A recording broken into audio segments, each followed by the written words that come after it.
Hey, Michel Cagneau. I'm the business lead for our CRISPR products at IDT. IDT is the largest provider of oligos in the world, and we're branching out into different products, next-gen sequencing, gene fragments, synthetic biology, and also CRISPR recently. So what I'm going to talk to you about today is new tools, new RNA tools for optimizing CRISPR-Cas genome editing and just make it work much better than previous tools. Very briefly, the idea of genome editing is you want to generate specific breaks in your DNA that are either going to be repaired with some errors. That's most useful for gene disruption, gene knockout. Alternatively, you want to use genome editing to insert some specific DNA where you want it to be inserted through homologous recombination. Not going into much detail about that. There's a lot of documentation elsewhere that you can look at in your own time. I only have 10 minutes. Now, the complexity with CRISPR is that, as documented here, and it's just a representation of a few ways to do CRISPR. There are literally hundreds of ways to do CRISPRing, and to control that from dual expression plasmids or vectors to RNA-based CRISPR systems, to generating cell lines that express Cas9 where you put the triggers in, transfecting with proteins, transfecting with RNA, either RNA made by single guide RNAs made by IVT or two RNAs corresponding to the CRISPR RNA and the tracer RNA as separate molecules. So there's a lot of different ways to do it. They're not all the same. They're not all as efficient. And we put a lot of effort in trying to make the most efficient way possible. And that's what I'm going to talk about in the next few minutes. So what we found was going back to the natural system was probably the best way. We like RNA molecules, we like DNA as well. And we found that combining the protein with two RNAs, a CRISPR RNA and a tracer RNA, was the most effective way to do this. And it mimics the natural system. The difference that we did was that it's fairly hard to make 89-mer oligos which correspond to the natural system, as represented here. So we did some effort and reduced the size of both the CRISPR RNA and the tracer RNA. And we found that actually, particularly the tracer RNA had on its 3' a region that modulates the activity, the potency of the whole system. And by truncating that goes away, and you have a much more efficient system. So our final design is now 36-mer for the CRISPR RNA, and the tracer RNA is 67-mer, which allows us to make it in very high quality, very large volumes, and share it with the customer. The tracer RNA is a unique universal molecule which you combine with the CRISPR RNA, which is specific to all experiments. So that makes the whole system affordable, scalable, it's easy to make for us, it's easy to obtain and fairly cheap to obtain for you, and it gives us the opportunity, as opposed to in vitro transcription generated sgRNA, to introduce chemical modifications to alter the property of the molecule as well for therapeutic use in the future. For measuring, we typically use heteroduplex assays. We preferentially use the T7 endo assays, enzyme from NEB over the survey assay that we sell ourselves, but it's more for practical uses. I'm not going to go into much detail, but basically these are enzymes that detect the heteroduplex that are formed or that you can form after modification of the genome. And the readout is either on a gel, or what we use preferentially is the fragment analyzer from our friends from Advanced Analyticals.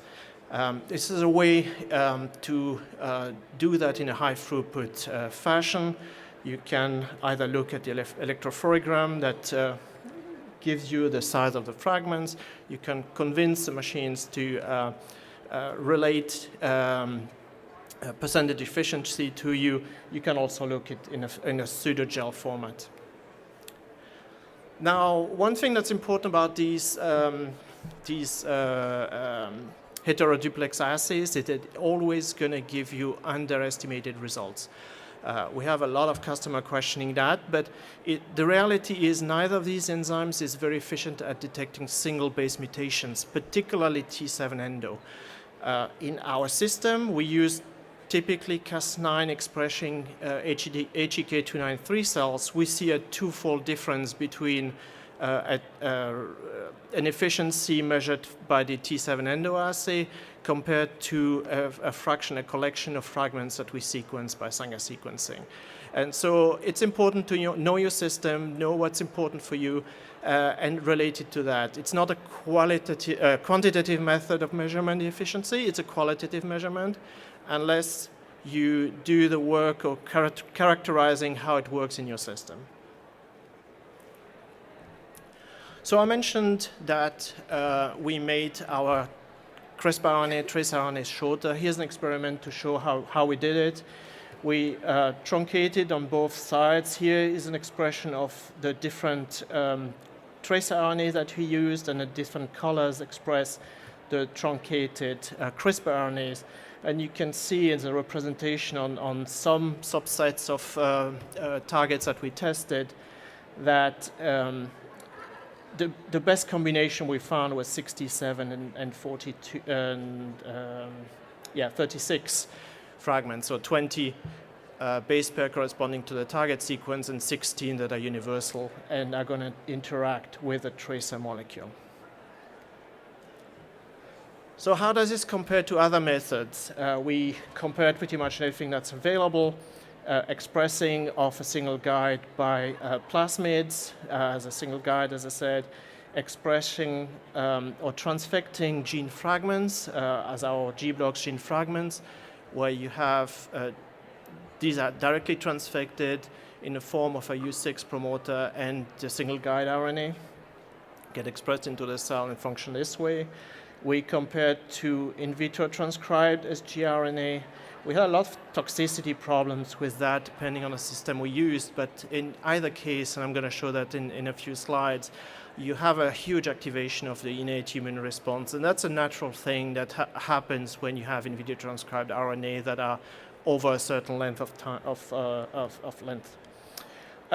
What was interesting as well is we used a native type of molecules made by synthetic chemical synthesis, and you can see that actually it doesn't work very well. Once you truncate it, you get something that works much, much better, much more efficient.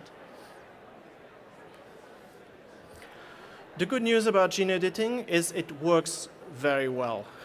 If you have used RNAi in the past, you know that a random sequence has about 1 in 3 chance, 1 in 4 chance to work. Here we're more in the 85 to 90% chances. So what we did here, we selected a number of genes. We looked at various exons in those genes. We have exons with high GC content, 62 for instance here, or 64% GC content here. We looked at genes with relatively low GC content, 36% here, 38% here. And we looked at all the possible PAM site, all the possible target site, and see how they're efficient. We arbitrarily put an efficiency level of 20% as something that passes. As a reminder, in our system, 20% correspond about 40% if you do Sanger sequencing of the recombinant cells. And you can see that in most cases, it works extraordinarily well. 95% of sites are above that line. Here, the worst case scenario is this one, where we are 75%. So the system works very well. And so overall, it tells us that the need for design tools is not that great. Basically, what you need to do is find a site that's close to your ATG, not too far away, because then if you're too far away, you run the risk of expressing something that might have an activity in your cells.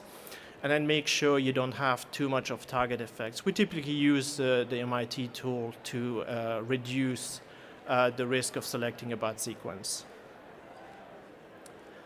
So here's what I alluded to in the terms of toxicity of sgRNA, and we compare sgRNA generated triggers to chemically synthesized ones.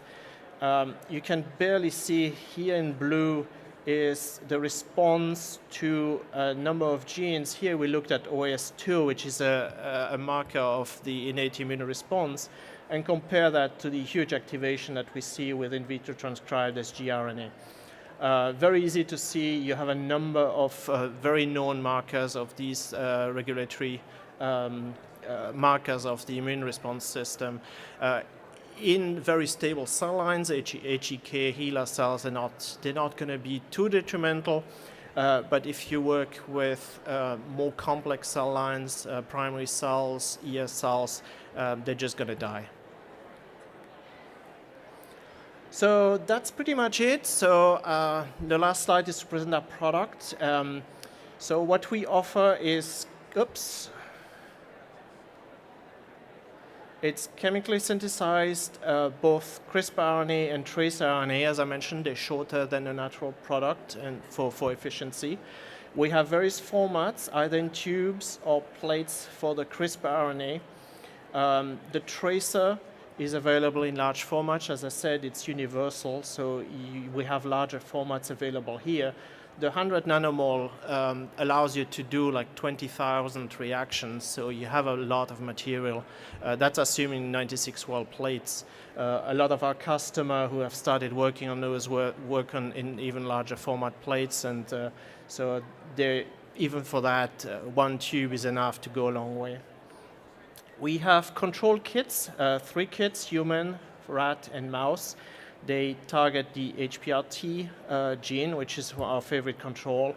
We also sell the individual controls, so you can complement if you have need for more. The kit also includes the PCR primers, if you want to do verification, that's helpful. And we have, for people who don't have their own vector, we also sell a plasmid that expresses Cas9. It's the smallest vectors we could make so that it transfects not too badly into cells. Ideally, and we're working very hard at it, we want to offer protein, Cas9 protein, so that you transfect the ribonucleoprotein, which again is going to gain efficiency towards our overall system. So that's it for me. I have some documentation on the table behind you, and I invite you to for more discussions at our booth 17, towards the door over there. And I have some time for questions, maybe 1 or 2. Let's open the floor. If we run out of time, we can talk about later at the booth. So I'm going to repeat the question: why do we prefer using and recommending using of T7 Endo versus Surveyor? We recommend an NAB product over our own Surveyor product. So what is important to know is Surveyor was designed for mutation detection only. If you get it to work, and it's not completely trivial, and it works in your system, you can continue using. It's a better enzyme. It detects more single base events than T7 Endo does. The problem with Surveyor, and a lot of people have that problem, is that it's a little finicky. It's not compatible with all the PCR buffers, and not compatible with a lot of PCR buffers that our customers are using.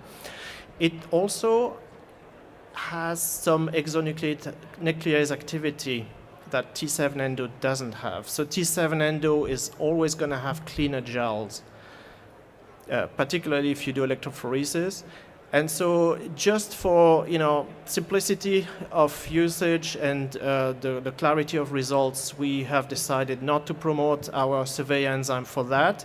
If you get it to work, it does work very well, but it's more difficult to set up. Yeah, you said that T7 endonuclease assay misses about 50% of the true editing that you find by Sanger sequencing. How does the Surveyor assay relate to that? It's difficult to, so our R&D people don't like Surveyor, so they have done minimal characterization of that. The 50% is typically in our system, and it's a system where we're using Cas9 expressing 293 cells. I can't say that if you have a different system with different cells, potentially with different triggers, like plasmid or sgRNA, through IVT, that relationship is also true. So that needs to be verified. We would expect it to be closer to probably 60-70% of the actual data as of the Saga sequencing with Surveyor, but it's more an estimation, a gut feeling, just from the fact that Surveyor does detect single base errors. And so what we found is plasmids tend to have more single base events. Gene fragments, for instance, promote a lot of insertion of larger fragments of DNA. So by T7 endo, you would see a larger proportion of true results. Not necessarily what you want to see, but you see a truer result. The chemical synthesized fragments tend to have more single base events. Thank you very much.